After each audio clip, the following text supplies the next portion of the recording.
Welcome to cooking language. இன்னைக்கு cooking லாங்குவேஜில் நம்ம பார்க்க போகிறது தேங்காய் சாதம். குக்கிங் லாங்குவேஜ் சேனலை சப்ஸ்கிரைப் பண்ணாதவங்க சப்ஸ்கிரைப் பண்ணுங்கள், லைக் பண்ணுங்கள், பெல் பட்டனை ப்ரெஸ் பண்ணுங்கள். வாங்க வீடியோக்குள்ளே போகலாம்.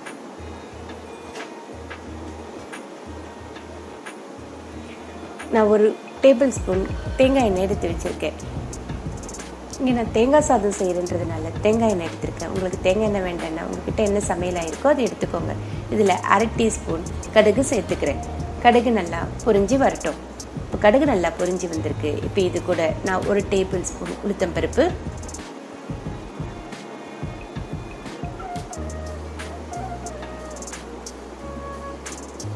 1 டேபிள் ஸ்பூன் கடலைப்பருப்பையும் சேர்த்து இது எல்லாத்தையும் நம்ம நல்லா வறுத்து எடுத்துக்கலாம்.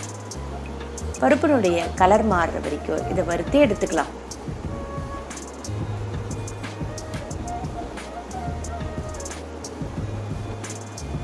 பருப்பு நல்லா வறுப்பட்டு வந்திருக்குது.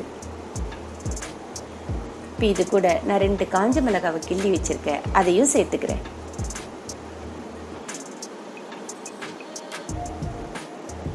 கூடவே 2 பச்சை மிளகாவையும் நீல வாக்கில் கட் பண்ணி வச்சிருக்கேன், அதையும் சேர்த்துக்கிறேன். சேர்த்து இப்போ இது எல்லாத்தையும் நம்ம நல்லா வறுத்து எடுத்துக்கலாம்.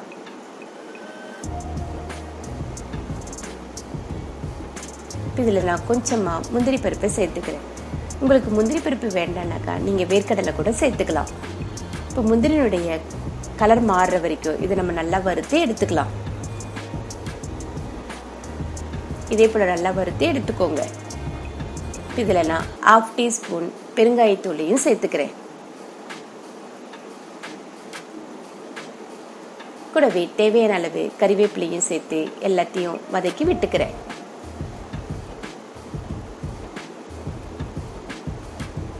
நான் இதில் 1/2 மூடி தேங்காவை நல்லா திருகி எடுத்து வச்சுருக்கேன், அதை இதில் சேர்த்து நம்ம நல்லா வறுத்து எடுத்துக்கலாம்.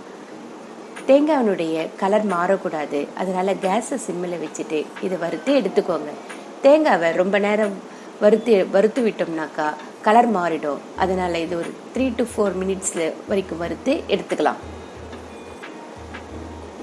இப்போ தேங்காய் நல்லா வறுப்பட்டு வந்திருக்கு. இப்போ இது கூட தேவையான அளவு உப்பையும் நான் இதில் சேர்த்து இப்போ இது எல்லாத்தையும் நம்ம நல்லா கலந்து விட்டுக்கலாம்.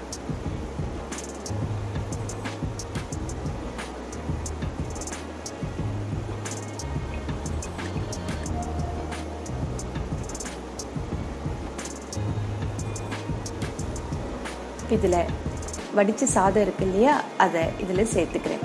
உங்களுக்கு எவ்வளோ சாதம் தேவைப்படுதோ அவ்வளோ சாதம் சேர்த்துக்கோங்க. நான் இப்போ இதில் 1 பவுல் சாதத்தை இதில் சேர்த்துக்கிறேன். சேர்த்து இப்போ இது எல்லாத்தையும் நம்ம நல்லா கலந்து விட்டுக்கலாம். இந்த ஸ்டேஜில் நீங்கள் உப்பு செக் பண்ணிக்கிறதுனாலும் செக் பண்ணிக்கலாம். இதே போல் நல்லா கலந்து விட்டுக்கோங்க. நம்மளுடைய தேங்காய் சாதம் ஈஸியாக ரெடி ஆகிடுச்சு. நீங்களும் ட்ரை பண்ணி பாருங்கள். இந்த வீடியோ உங்களுக்கு பிடிச்சிருந்ததுனாக்கா லைக் பண்ணுங்கள், ஷேர் பண்ணுங்கள், சப்ஸ்கிரைப் பண்ணுங்கள். உங்களுடைய கமெண்ட்ஸை சொல்லுங்கள்.